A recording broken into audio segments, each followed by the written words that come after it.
Magtitiwala ka ba kung sasabihin ko na ang tinatawag mong taunang sahod ay maaari mong gawing buwanang kita at magagawa mo ito sa loob lamang ng 4 na linggo nang hindi kailangang magpalit ng trabaho, manalo sa loto, o magmana ng malaking yaman?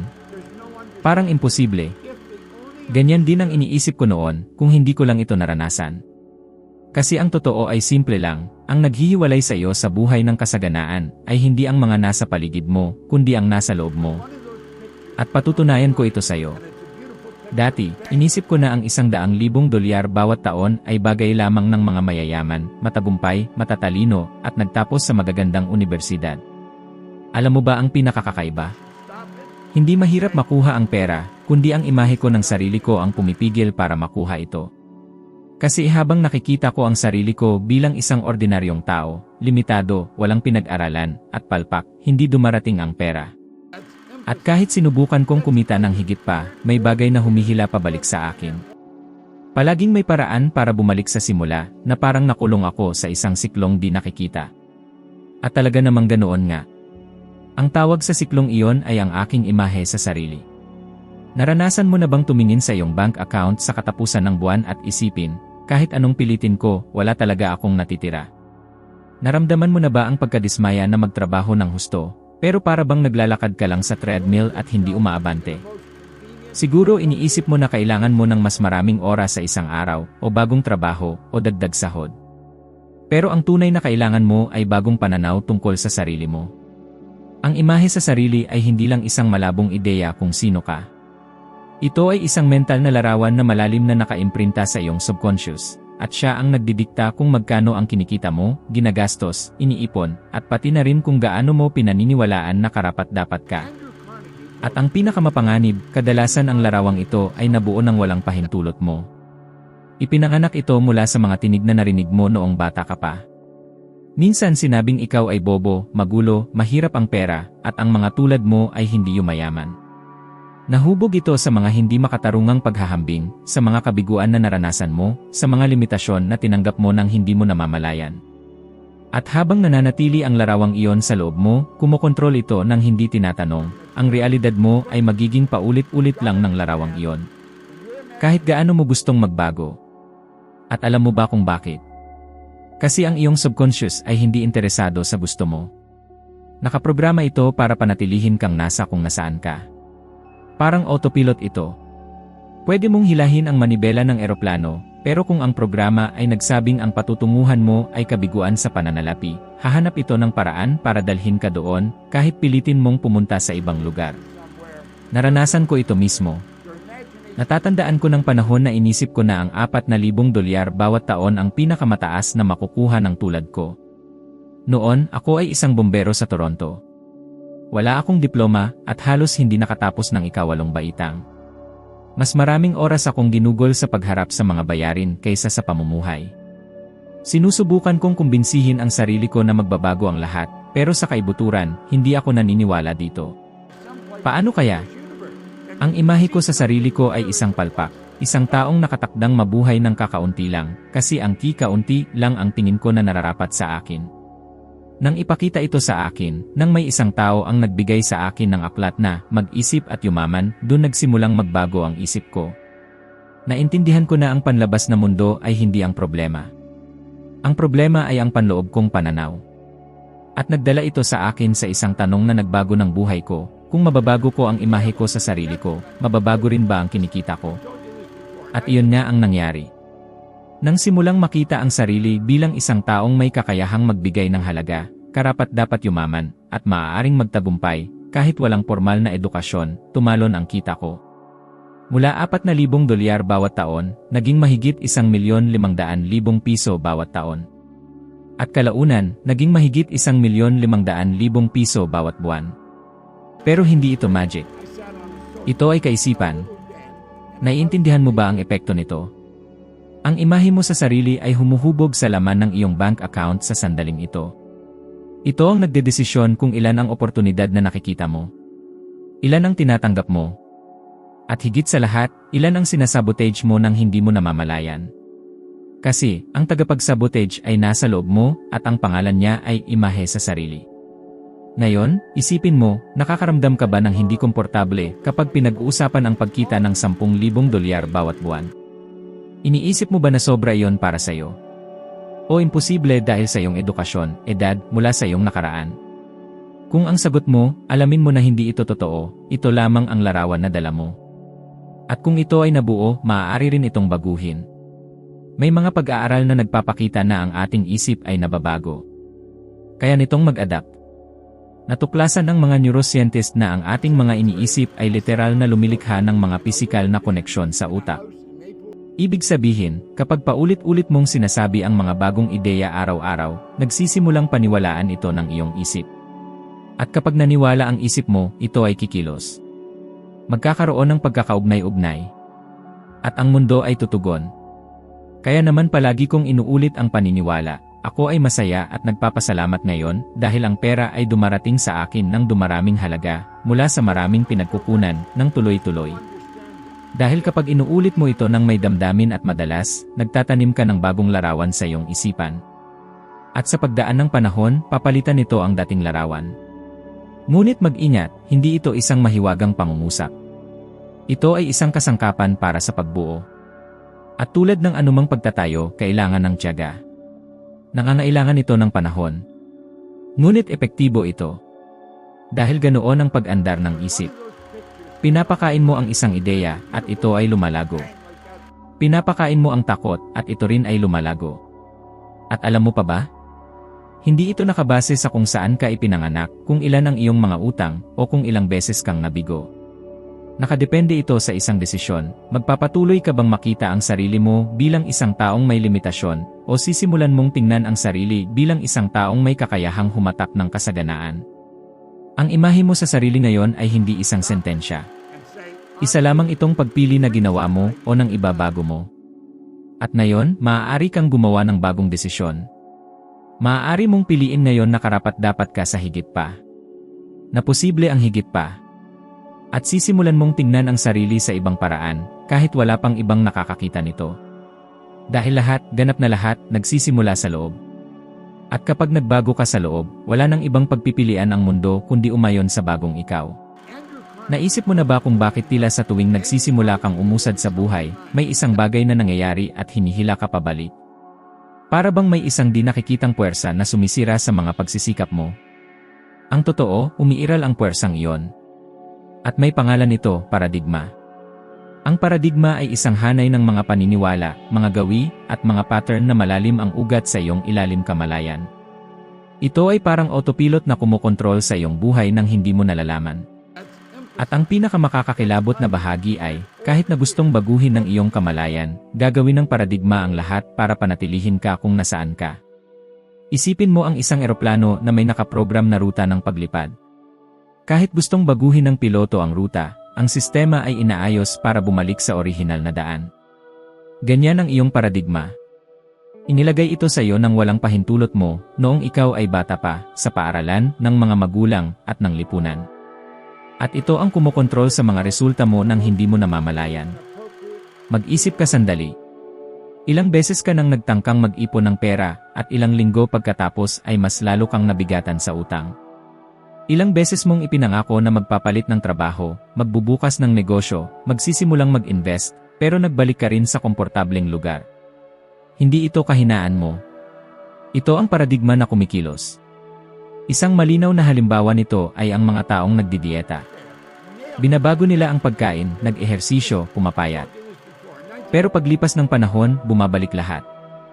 At hindi ito dahil wala silang disiplina. Bumabalik ito dahil ang larawan nila sa sarili ay nananatiling isang taong sobra sa timbang. Nakikilala ng ilalim kamalayan na ang kilos ay labas sa nakaprogram na ruta at inaayos ito.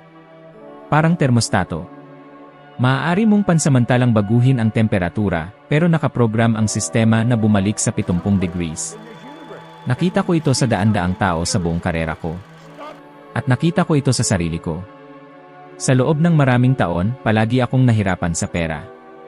Kumikita ako, nawawala, kumikita, nawawala. Dahil sinasabi ng paradigma ko, ikaw ay isang ordinaryong tao, mababang kita, may kasaysayan ng kabiguan. Hindi ko ito alam noon. Pero ngayon, kapag tiningnan ko ng balik, nakikita ko kung paano ako tinakda ng paradigma sa isang siklo ng sariling pagsira. At kapag sinimulan mong sirain ang siklong ito, tutugon ang paradigma. Ayaw nitong mawala. Iiyak ito. Magbibigay ito ng mga dahilan, takot, at mga pagka-distract. Magsisimula kang mag-isip na hindi pa panahon, kulang ang oras, at delikado. Lahat ng iyon ay kasinungalingan. Wala ni isa man dito ang totoo. Ito ay ang iyong dating sarili na nagtatangkang mabuhay. Naalala mo ba ang kwento ng termostato? Ganoon din ito sa pera. Karamihan sa mga tao ay nakaset ang paradigma sa pananalapi sa napakababang antas. Kung susubukan nilang kumita ng higit sa dati, tinuturing ng ating subconscious ang mga bagay na yon bilang banta at inaayos ito. Ang paraan ng pag-aayos ay maaaring banayad lamang, isang simpleng pagkakamali sa trabaho, isang hindi inaasahang utang, isang pagtatalo sa kasama sa negosyo, o isang nakakatakot na takot na pumipigil. At iyon na. Babalik ang tao sa karaniwan niyang kalagayan. Hindi ito opinyon. Ito ay agham. Ipinakita ng mga pag-aaral sa neuroscience at behavioral psychology na hanggang 75% ng ating mga ginagawa araw-araw ay nagmumula sa mga otomatikong desisyon. Ibig sabihin, mula sa ating subconscious. Sa iisang subconscious na yon nakatira ang paradigma. At dito nakasalalay ang susi, maaaring baguhin ang paradigma. Ngunit hindi ito nagagawa sa pamamagitan ng puwersang malupit o lakas ng loob lamang. Nagbabago ito sa pamamagitan ng paulit-ulit na proseso at muling pagprograma. Kailangan mong pakainin ang isipan ng bagong larawan, bagong ideya, bagong pamantayan, sa paulit-ulit at emosyonal na paraan. Sa ganitong paraan, nagiging otomatiko ang bagong ugali at nagsisimulang humina ang luma.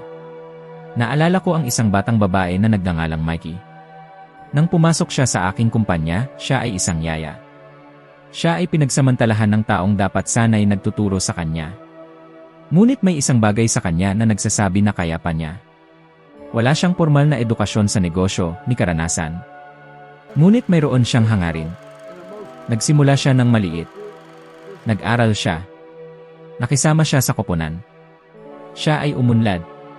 Ngayon, siya ang pinuno ng operasyon at isa sa mga pinakamatalinong leader na nakilala ko. Alam mo ba kung bakit nangyari yon? Dahil sa halip na subukang baguhin lang ang kanyang ginagawa, binago niya kung paano niya sarili tinitingnan. Nilampasan niya ang paradigma. At iyan ang kailangan mong gawin. Itigil ang pagsubok na ayusin ang iyong panlabas na buhay gamit ang mga pirasong aksyon nang hindi muna nireprograma ang sistemang kumokontrol sa lahat. Hanggat hindi nagbabago ang iyong paradigma, patuloy na sasagot ang iyong buhay base sa lumang programa. Kaya, narito ang isang praktikal na hakbang. Sa loob ng 7 araw, pagmasdan mo ang iyong mga otomatikong asal tungkol sa pera. Paano ka tumutugon kapag may sobra sa katapusan ng buwan? Ano ang nararamdaman mo kapag may nakikitang yumayabong na tao? Ano ang iniisip mo kapag may bagong ideya ng negosyo? Isulat mo lahat. At tanungin ang sarili, ang iniisip ba na ito ay akin, o mula ba ito sa lumang paradigma ko? Ang simpleng pagsasanay na ito ng kamalayan ay simula na ng pagbabago. At kapag nagsimulang tumutol ang paradigma, dahil gagawin niya, tandaan, sinusubukan lang niyang protektahan ang lumang bersyon mo. Ang bersyon na hindi alam na kaya mo pa. Ang bersyon na nakaligtas. Ngunit ngayon, handa ka ng mabuhay. At nangangailangan ito na kontrolin mo ang iyong otomatikong sistema at isulat itong muli gamit ang iyong sariling mga kamay. Ang buhay na gusto mo ay hindi malayo. Nasa isang antas lang ng pag-iisip na mas mataas kaysa sa kasalukuyan mong nilalakaran. At ang daan patungo doon ay baguhin ang nakaprogram sa loob mo. Ang nagbabago sa labas ay nagsisimula sa loob. Ang pera ay hindi malayo sa iyo.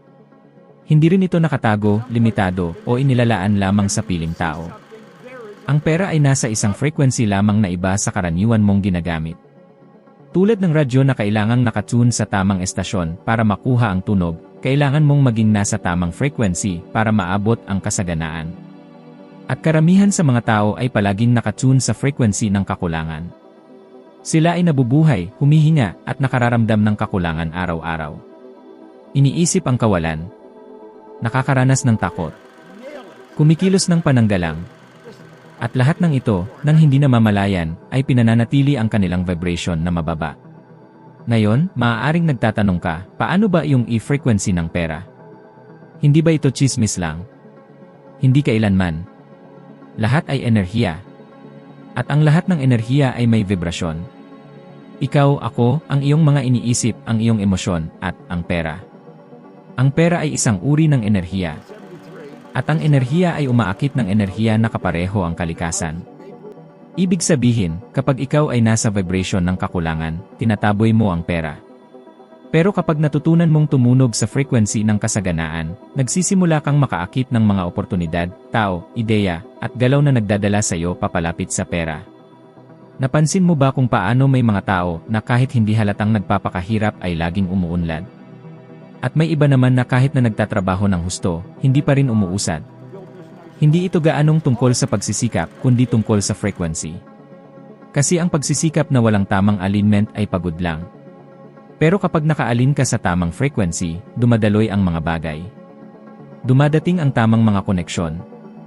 Nagiging mas madali ang mga desisyon. Nagiging malinaw ang intuition. At dumarating ang pera.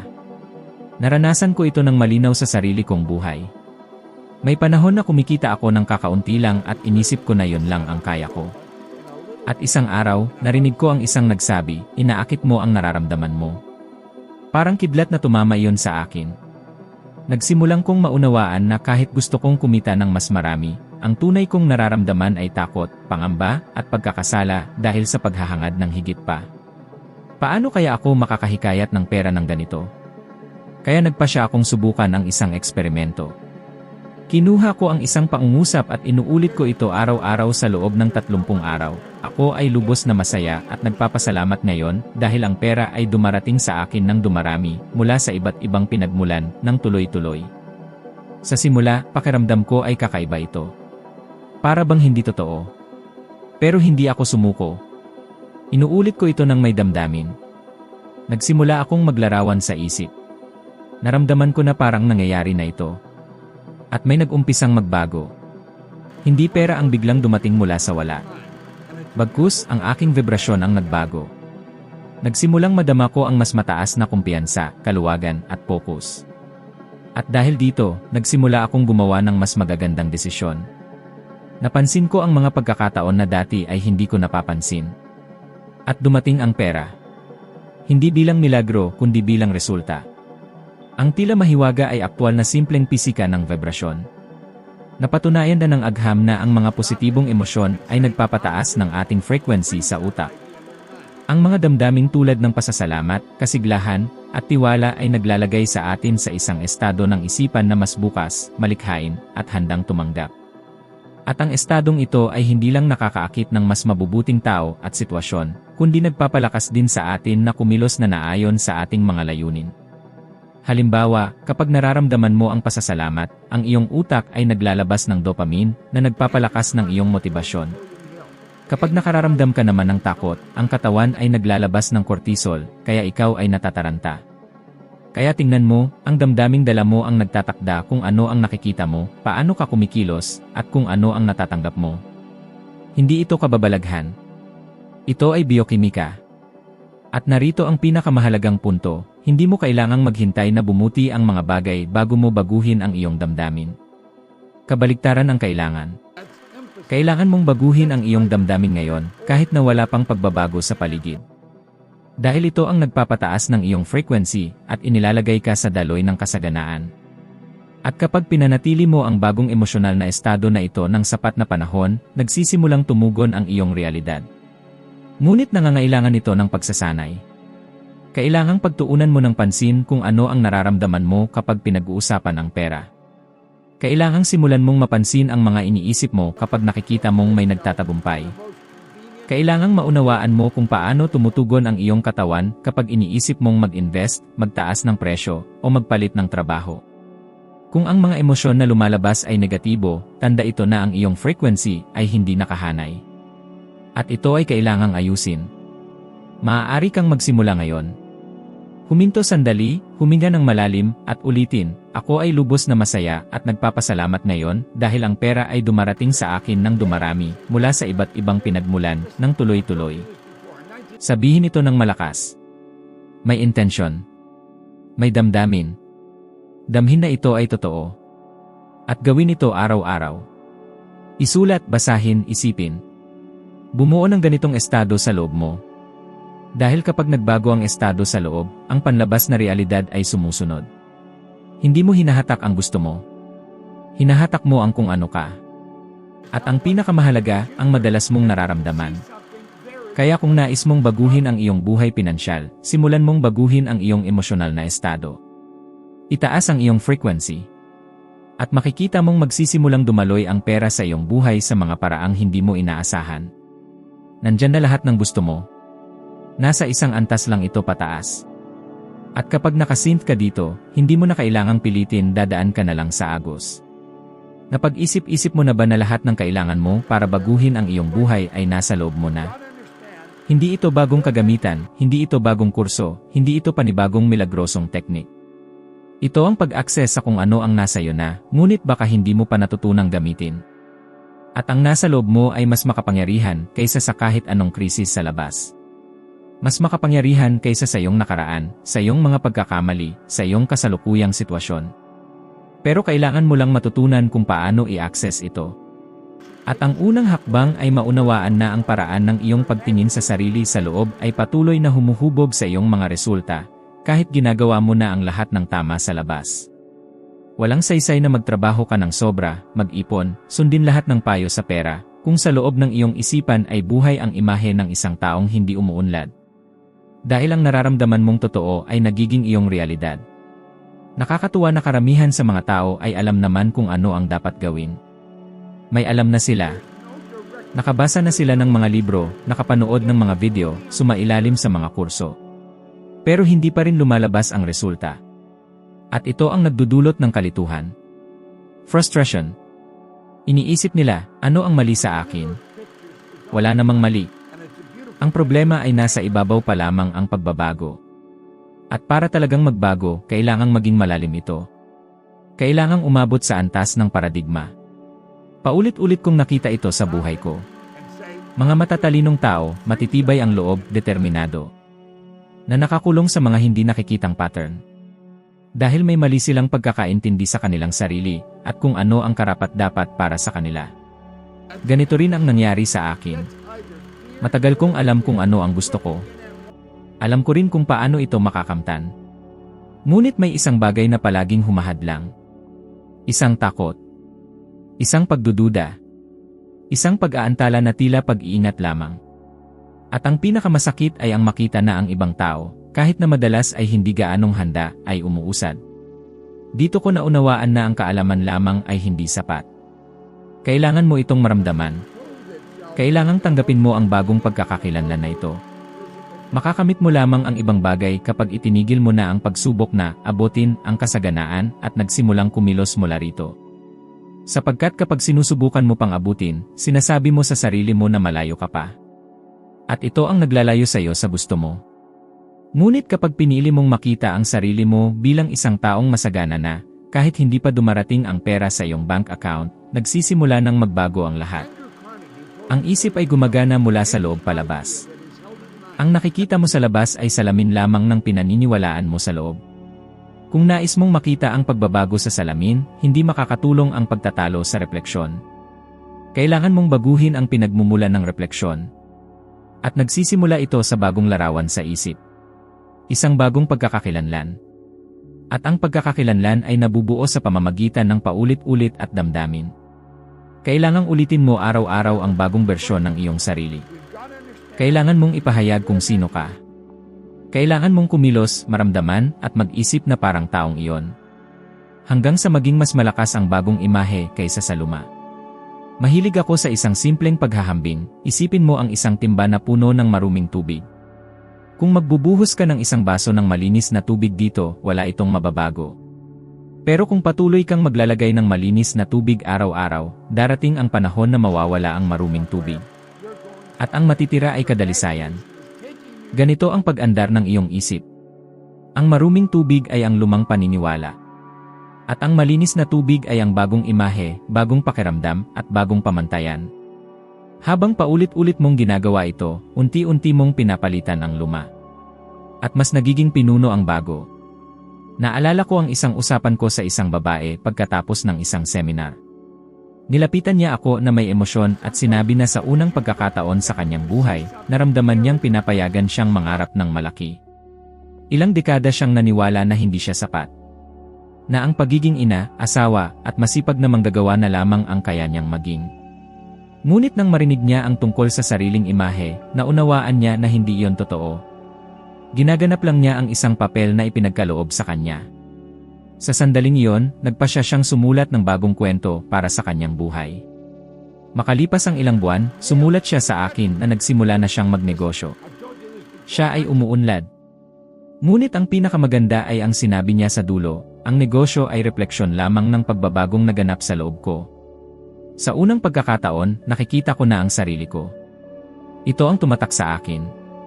Dahil ganito talaga ang proseso. Ang tunay na pagbabago ay hindi pinipilit. Ito ay resulta.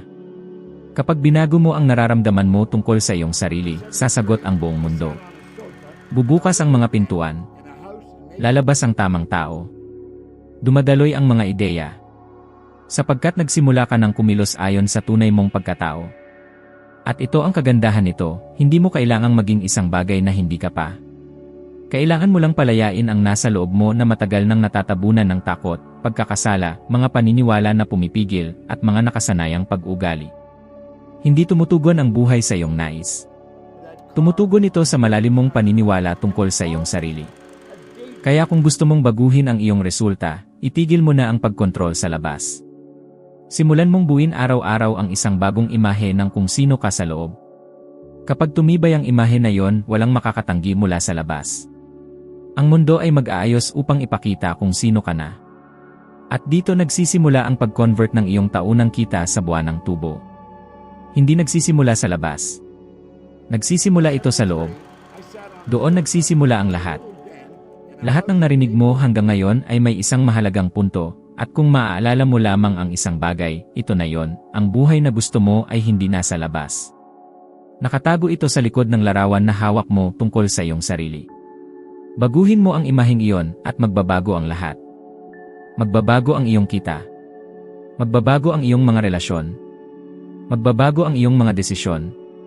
At higit sa lahat, magbabago ang pakiramdam mo sa paggising mo araw-araw. Kung ito ay may kabuluhan para sa iyo, huwag kang titigil dito. Ang susunod na video na lalabas sa screen ay ang iyong susunod na hakbang. Dito, akyat ka pa ng isa pang baitang sa iyong pag-unlad ng kamalayan, karunungan, at resulta. Isang bagong pangunawa lang ang kailangan para maging 1% kang mas mabuti kaysa ngayon. At kapag ginawa mo ito araw-araw, hindi maiiwasan ang pagbabago. Salamat sa iyong pagdalo. Nandito ako sa susunod na video. Sama-sama tayo.